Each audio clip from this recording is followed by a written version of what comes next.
Hello everyone. आज हम लोग को टीडीएस टॉपिक में 8 टॉपिक देखना है। इसके पहले के टॉपिक्स हम लोगों ने काफ़ी हद तक कवर कर लिए थे 7 तक, और 7 तक के वीडियो भी अवेलेबल हैं चैनल पे। अब हम लोग बात करेंगे आज 8 नंबर टॉपिक की। ये जो 8 नंबर टॉपिक है ये काफ़ी इंटरेस्टिंग है, और इसको पहले आप समझिएगा, क्योंकि इसी से मिलता जुलता एक असाइनमेंट हम लोग ने किया था, टॉपिक नंबर 3 कमीशन वाला। और यहाँ पर क्या है, टीडीएस हम लोग डिडक्ट करना चाहते हैं बिलो थ्रेशोल्ड लिमिट के नीचे है अगर पेमेंट, तब भी हम टीडीएस काटना चाहते हैं। ऐसा किस केस में होता है, लिखा भी है, if you are required to deduct TDS below threshold limit then you do this also in Tally. तो ये टैली में आप कर सकते हो। In some cases you need to do so. अब सॉल्व तो सर कौन से केसेस हैं, ठीक है। अब जैसे यहाँ पे देखो 45,000 का एक एग्जाम्पल दिया है रेंट का, लेकिन चलिए हम एक छोटा सा एग्जाम्पल दूसरा हम लोग लेते हैं कि सपोज करिए आप किसी मकान का रेंट दे रहे हो, है ना। फर्स्ट मंथ का रेंट सपोज करिए 40,000 रुपीज़ है, ओके। और सेम रेंट क्या होगा, हर महीने का होगा। अब एक चीज़ बताइए, अगर 12 महीने तक की बात कर रहे हैं, 12 महीने तक आप ये 40,000 रुपीज़ रेंट दे रहे हैं, है ना। अगर हम टोटल अगर चेक करें सम, ठीक है, तो अगर सम अगर चेक करें तो टोटल कितना हो गया, 4,80,000। यानी कि 4,80,000 अगर हम मकान मालिक को रेंट दे रहे हैं तो टीडीएस कटना चाहिए कि नहीं कटना चाहिए, है ना। लेकिन हम पेमेंट तो उसको मंथली करते हैं। जब हम फर्स्ट पेमेंट करेंगे तो लिमिट के अंदर ही रहेगा। फर्स्ट पेमेंट देखिए 40,000 ही जा रहा है, तो फर्स्ट मंथ हम कोई टीडीएस नहीं काटेंगे। सेकेंड मंथ भी अगर हम लोग किए तो आप ऐसे समझ लो ना, फर्स्ट मंथ तो पूरा का पूरा ठीक है 40,000 हुआ। मैं यहाँ पे अप टू अमाउंट लिख रहा हूँ, अप टू मतलब अभी तक कितना जमा किया, 40,000 प्लस दैट मीन्स 80,000 हो गया। इसी तरीके से अगर हम लोग करते जा रहे हैं, ठीक है, ओके। सो फोर्थ मंथ, थर्ड मंथ की बात करें, थर्ड मंथ में 1,20,000 रुपये हुआ, तब भी टीडीएस नहीं कटेगा। फोर्थ मंथ में 1,60,000, अभी भी टीडीएस नहीं कटेगा, अभी भी टीडीएस नहीं कटेगा, अभी भी टीडीएस नहीं कटेगा। 6 मंथ तक पेमेंट हम करेंगे, यानी हम पूरा 40,000 अपने लैंडलॉर्ड को दे देंगे, हम 1 रुपया टीडीएस नहीं काटेंगे। लेकिन जैसे ही हम लोग 7 मंथ में पेमेंट, ये 7th मंथ का हम पेमेंट करने जाएंगे 280, यानी 40,000 का पेमेंट तो करेंगे, लेकिन हुआ कितना, अब लिमिट तो क्रॉस कर गया। याद है जैसे कमीशन में क्रॉस किया, खटाक से टीडीएस काटा था, वैसे इसमें भी टीडीएस काटेगा। और टीडीएस पता है कैसे काटेगा, इस पे करंट मंथ का तो इस पे काटेगा ही काटेगा। जरा समझिएगा, इस पे जो करंट पेमेंट कर रहे हैं 40,000, इस पे तो 10% काट ही लेगा, है ना। प्लस पता है अभी तक का जो पेमेंट किए हो, यानी ऊपर तक जो पेमेंट किए 2,40,000 रुपये, उसके ऊपर भी 10% टीडीएस काटने के लिए कहेगा, और टोटल कहेगा 28,000 रुपये टीडीएस काटो। और इस मंथ यानी कि गवर्नमेंट, इस महीने यानी लैंडलॉर्ड को तुम कितना पेमेंट करोगे, 40,000 देने गए थे, 28,000 रुपये तुमने टीडीएस काट लिया, कहोगे सर 12,000 रुपये रेंट ले लो, तो मकान मालिक तो ऐसे भी गुस्सा हो जाएगा। सही है कि नहीं सही है। तो मकान मालिक ऐसे ही गुस्सा हो जाएगा, अरे 40,000 का रेंट है, तुम मेरे को 12,000 रुपये दे रहे हो, 28,000 टीडीएस काट ले रहे हो, वो कैसे, हर महीना तो तुम 40-40 दे रहे थे, प्रॉपर दे रहे थे। तो जाहिर सी बात है ऐसा ना हो, कल को कोई कंट्राडिक्शन या डिस्प्यूट हमारे और लैंडलॉर्ड के बीच में ना हो, इसलिए हम क्या करते हैं, हम फर्स्ट मंथ से ही टीडीएस काटना शुरू कर देते हैं। यानी कि सीधा सीधा हम जब पेमेंट करें, हमें पता है 40,000 रुपये है, कल को जाके आखिर में क्रॉस करेगा ही लिमिट, तो क्यों ना हम हर महीना इसका 10% टीडीएस काटा करें और गवर्नमेंट को जमा कर दिया करें, गवर्नमेंट को भी कोई टेंशन नहीं, okay.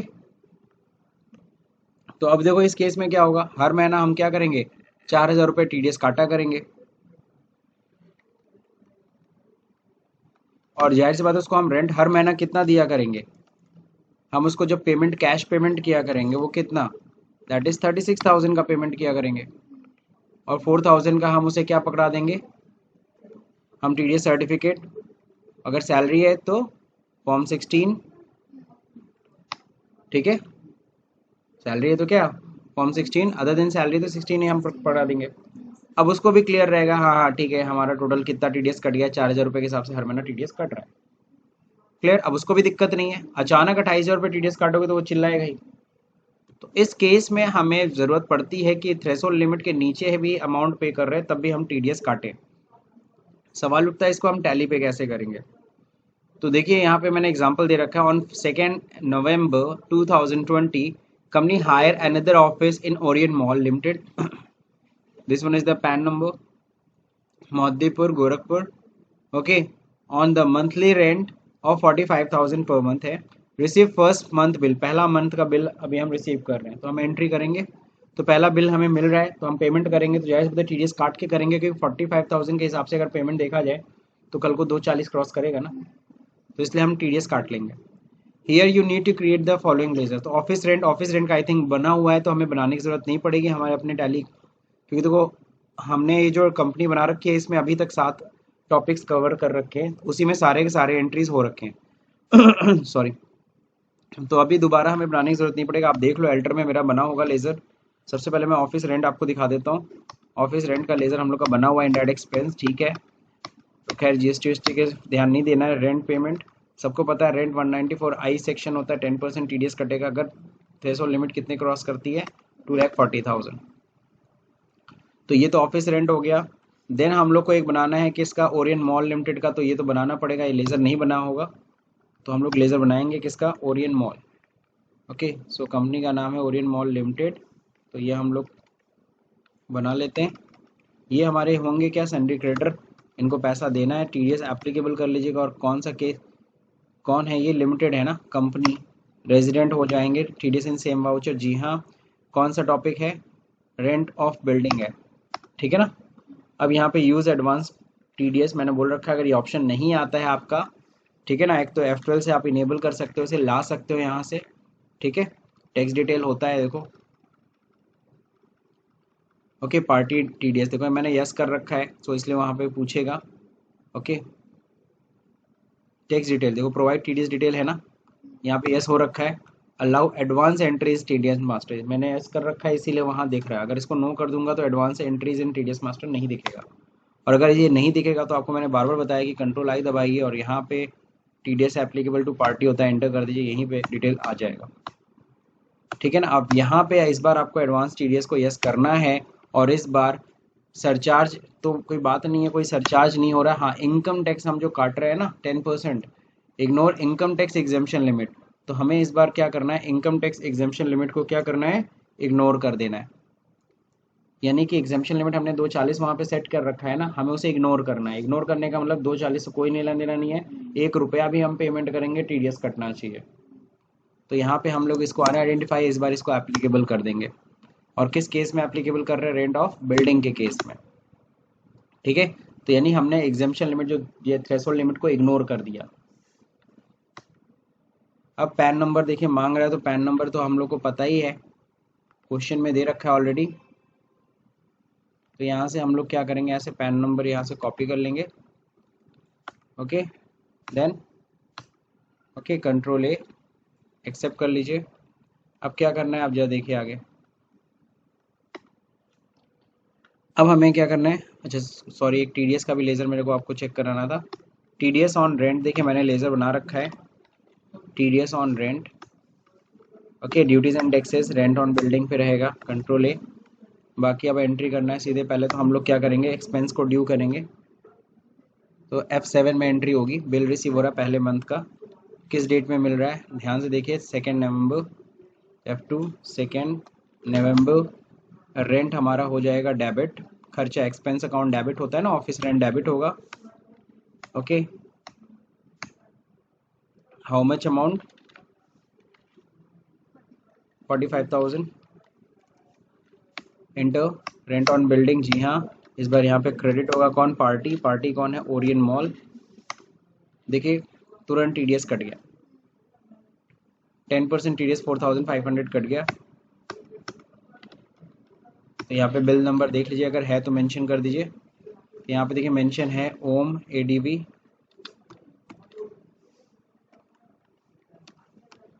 001, okay. Orion mall dash TDS 001 कर देता हूँ मैं, हो गया यहाँ पे। अब यहाँ पे TDS कटा है, क्या कटा है, TDS का अमाउंट कटा है, TDS ऑन रेंट हो गया, बीइंग रेंट ड्यू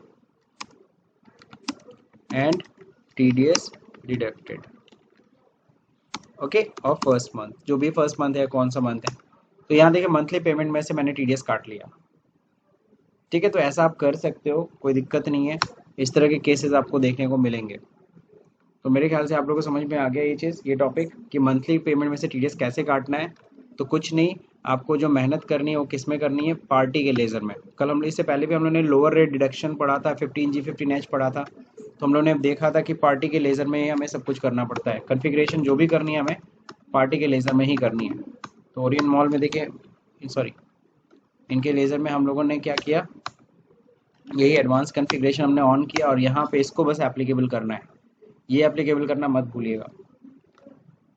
चलिए बाहर आते हैं। अब अगला topic is also important. Okay, topic number 9, अगर हम इमूवेबल प्रॉपर्टी खरीद रहे हैं, it is comes under the section 194 IA। तो if we are purchasing any immovable asset and the cost of immovable asset is more than 50 lakh, then it is our responsibility to deduct TDS 1%। सो अब जाहिर सी बात है 50 लाख से ज़्यादा का payment कर रहे हैं तो हमें 1% TDS काटना पड़ेगा और गवर्नमेंट को जमा करना पड़ेगा। For example, company receive a bill for purchase an office building from city centre housing limited. Okay, this one is the PAN number. Okay, 60 lakh का बिल है। Here you need to create the following ledger. Office building बनाना पड़ेगा, fixed asset होगा, इस बात को खर्चे का लेजर नहीं बनेगा, because office building is an asset. तो एसेट बनाना होगा, फिर पार्टी का लेजर, देन टीडीएस, बाकी सब कुछ सेम है, बस एक्सपेंस की जगह पे क्या बनेगा, एसेट का लेजर। तो चलिए बनाते हैं। सो यहाँ पे हम लोग पहले बनाएंगे office building. Okay, office building जब बनाएंगे तो अंडर क्या होगा, फिक्स्ड एसेट होगा। अब यहाँ पे देखिए, हम लोग जीएसटी से कोई लेना देना नहीं है, जीएसटी फिलहाल नॉट एप्लीकेबल करते हैं, हम लोग टीडीएस का एप्लीकेबल करना है। अब यहाँ पे देखिए, ट्रीट एज टीडीएस एक्सपेंस, यही एक नया फीचर है। यानी सोचो ये एसेट है लेकिन इसको किस तरह से ट्रीट करेगा, एज टीडीएस एक्सपेंस की तरह ट्रीट करेगा, क्योंकि भाई एक्सपेंस के लेजर के बिना तो हमारा टीडीएस कटेगा ही नहीं। अब यहाँ नेचर ऑफ पेमेंट में क्या हमें बनाना पड़ेगा, कैटेगरी क्या बनाना पड़ेगा, इमूवेबल एसेट्स। अब इसके लिए सेक्शन है 194 IA, I for immovable, A for assets. Payment code 94 IA हो जाएगा, रेमिटेंस कोड नहीं, परसेंटेज कितना, 1% कटेगा। अगर थ्रेशोल्ड लिमिट कितनी है, 50 लाख, 50 लाख से ज़्यादा का अगर पेमेंट होता है तो। बाकी और कुछ नहीं करना है, कंट्रोल ए। देन अब हमें किस चीज़ का बनाना है, पार्टी का ले। बाकी यहाँ देखो दे रखा है ऑफिस बिल्डिंग का, मैंने यहाँ पे आपको कन्फिगरेशन दिखा दिया। 194 IA, 50 लाख रुपीज़ का लिमिट है। तो ये सब हम लोग कर लेंगे। Now next, party name is city centre of housing limited. तो सिटी सेंटर हाउसिंग लिमिटेड का अगला लेज़र बनेगा। पार्टी का लेज़र आप लोग बखूबी जानते हो कैसे बनना है, sundry crater, yes, and company resident। okay, and what is immobile asset, control A। Okay, तो कहीं कुछ कॉन्फ़िगरेशन इसमें कुछ खास ऑन नहीं करना है। बाकी टीडीएस ऑन इमूवेबल एसेट बनाना पड़ेगा, TDS on immovable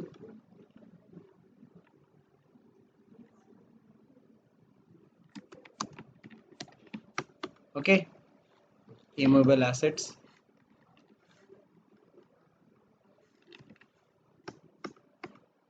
it's a duties and taxes, TDS immovable assets, category हो जाएगा, नेचर हो जाएगा, एक्सेप्ट कर लीजिए।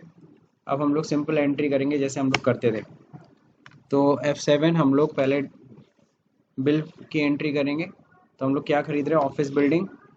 Office building how much, 60 lakh ना। पार्टी क्रिएट कर देंगे, पार्टी कौन था, सिटी सेंटर। टीडीएस कट गया। अब देखो यहाँ पे टीडीएस कितना कट रहा है, सीधे कितना कट रहा है, 20% कट रहा है, because I am not putting the what, pan number. Okay, so keep it mind. तो यहाँ पे पैन नंबर दिया था तो हमने नहीं ध्यान दिया, तो यहाँ पे आप इसको कॉपी करिए और फिर यहाँ पे ले जाके क्या करिए, इसको पेस्ट कर दीजिए। Pan number is most important, control A. Okay, अब देखिए सही हो गया अमाउंट। सो यहाँ पे हमें बिल नंबर मेंशन कर देना, बिल नंबर दिया है CC 101।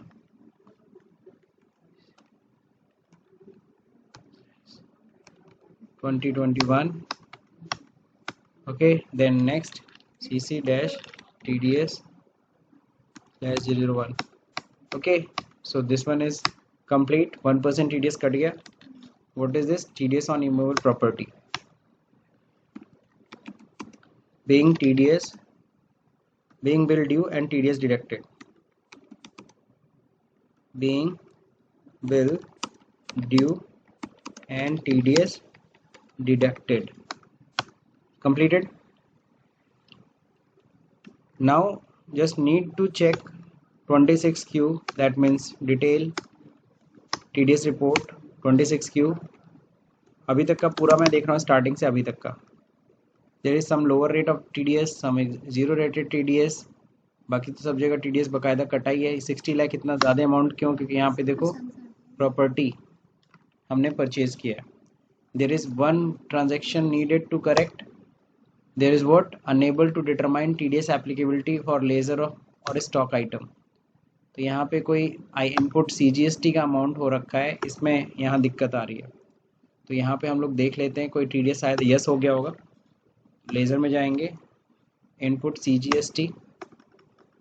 ओके, यहाँ पे अनडिफाइंड है ना, इसको बस क्या कर दीजिए नॉट एप्लीकेबल, क्योंकि जाहिर सी बात है जी CGST के अमाउंट पे हम TDS नहीं काट सकते, तो नॉट एप्लीकेबल.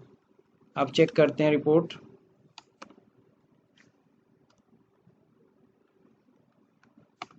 M26Q अभी भी अनसर्टेन ट्रांजेक्शन आ रहा है, SGST में भी आ रहा है, दोनों सही करना पड़ेगा. Input SGST, it is also unidentified, तो यहाँ पे भी नॉट एप्लीकेबल. Control A. ना अब मेरे ख्याल से क्लियर हो गया होगा information. TDS okay, complete clear. तो ये कंप्लीट इन्फॉर्मेशन है. यहाँ अभी तक ने जितने भी एंट्रीज किया हम लोगों ने वो है. नीचे भी देखो दिखा रहा है पेमेंट में अनसर्टेन ट्रांजेक्शन. क्यों? क्योंकि इसका हमने अभी तक क्या नहीं किया है, रिकन्सिलिएशन नहीं किया है. ये पेमेंट वाला जो रिकन्सिलिएशन नहीं किया वो यहाँ पे पड़ा हुआ है. खैर, यहाँ तक मेरे ख्याल से क्लियर. अब हम क्या करते हैं ना, नवंबर तक का जितना हमने कई TDS के पेमेंट्स नहीं किए थे, अब हमें सारे TDS का पेमेंट मैं एक साथ करता हूँ. तो अभी तक हमने याद होगा पेमेंट कमीशन तक हमने TDS पेमेंट कर दिया था. थर्ड टॉपिक तक हमने सारा TDS पेमेंट कर दिया था, लेकिन उसके बाद के TDS हमने नहीं पेमेंट किए. तो चलिए अब हम पेमेंट करते हैं एक साथ. F5 में जाएंगे. ध्यान रहे ये हमारे इस क्वेश्चन में नहीं दिया. अच्छा दिया तो है, now pay all the TDS दिया है. गुड. सो यहाँ पे दिया now pay all the TDS amount to the government and print the challan. तो सबसे पहला चीज़ पेमेंट में जाएंगे. कब पेमेंट करते हैं हम लोग? चलिए नवंबर में ही पेमेंट कर देते हैं. ओके, किस क्वार्टर का पेमेंट हुआ? अप्रैल मई जून जुलाई अगस्त सितंबर अक्टूबर नवंबर दिसंबर. नहीं, दिसंबर में करते हैं. तो हम लोग करने वाले हैं 31 दिसंबर को. 31 दिसंबर को हम पेमेंट करने वाले. कंट्रोल F दबाएंगे. स्टैट्यूटरी पेमेंट, जी हाँ, किस चीज़ का? TDS का. कब से कब तक का? तो हम लोग ले लेते हैं लास्ट क्वार्टर का हम लोग पेमेंट कर रहे हैं. अक्टूबर नवंबर दिसंबर ना, फर्स्ट 10 से लेकर के देन 31 दिसंबर. यहाँ पे 31 दिसंबर हो जाएगा. अब देखो यहाँ पे किस सेक्शन का पेमेंट होगा? 94C का करना चाहते हो, I का करना चाहते हो, IA का करना चाहते हो? हमको सबका करना है तो ऑल आइटम. अब बताओ किसका करना चाहते हो? हमें सबका करना है तो ऑल आइटम, ऑल रेजिडेंट, फिर क्या SBI. ओके, लाइन से देखो TDS on advertisement, TDS on immovable property, rent, सब अलग अलग सब यहाँ पे दिख रहा है. अब यहाँ पे सबसे इंटरेस्टिंग होता है चालान देखना. Income tax department, being TDS paid to government. Accept मैं कर लेता हूँ, फिर पेज अप दबाता हूँ और फिर एल्ट के साथ P दबाता हूँ ताकि यहाँ पे चालान आपको दिखा सकूँ. अब यहाँ देखिए चालान, एक चालान नहीं है ये देखो ये पहला चालान किस चीज़ का है? ध्यान से देखना, 194C है. 94C मतलब कॉन्ट्रैक्ट का है 420 रुपीज़. 420 का अलग चालान है. फिर 60,000 ये समझ गए होगे. ये कौन सा है? 194 IA का पेमेंट के लिए चालान बना, दूसरा चालान. अब ये तीसरा चालान है 94I 4500 का चालान है. एक साथ देखो तीनों चालान जनरेट हो गए. बस प्रिंट करिए, बैंक में ले जाके जमा कर दीजिए पैसा. नाउ बैलेंस शीट चेक करिए, कोई लायबिलिटी बचनी नहीं चाहिए. उल्टा ड्यूटीज एंड टैक्सेस माइनस में दिखा रहा है, आपको पता है इनपुट CGST SGST ITC है, बाकी कोई TDS का अमाउंट नहीं है. So it's complete and after that you can also match your answer here. आप अपने आंसर भी यहाँ पे मैच कर सकते हो. अब आंसर है 72 लाख ओके 13,673 रुपीज़ 33 पैसे. सो आप इसे चेक कर सकते हो. प्रॉफिट एंड लॉस में तो खैर सिर्फ लॉस ही दिखाएगा, सिर्फ खर्चे ही खर्चे हुए, कहीं कुछ इनकम तो हुआ ही नहीं है. ओके अब सर अगला क्या है. अब आप लोग के लिए बस यही टास्क है, मैं अपनी तरफ से दे रहा हूँ कि ये जैसे दे रखा है ना असाइनमेंट्स, ये असाइनमेंट आप खुद से कर सकते हो. तो just take a screenshot of this assignment and just do yourself. अगर आप खुद से कर ले रहे हो दैट मीन्स हाँ आप काफ़ी हद तक TDS क्लियर हो रखा है. तो ये असाइनमेंट 1 है, फिर ये असाइनमेंट 2 है, इसका भी स्क्रीनशॉट ले लो और इसको भी कर डालो. काफ़ी हद तक पिछले एग्जाम्पल के भी कुछ क्वेश्चंस मिल जाएंगे. तो इसे अगर आप लोगों ने लगा डाला तो आप लोग का लाइफ झिंगा लाला. सो मेरे ख्याल से इतना काफ़ी हद तक आपको TDS का टॉपिक कवर हो गया होगा, क्लियर भी हो गया होगा. और अगर आपको ये वीडियो पसंद आया तो इसे लाइक करिए, शेयर करिए, सब्सक्राइब का बटन दबाना भूल जाइए. Thank you for watching this video.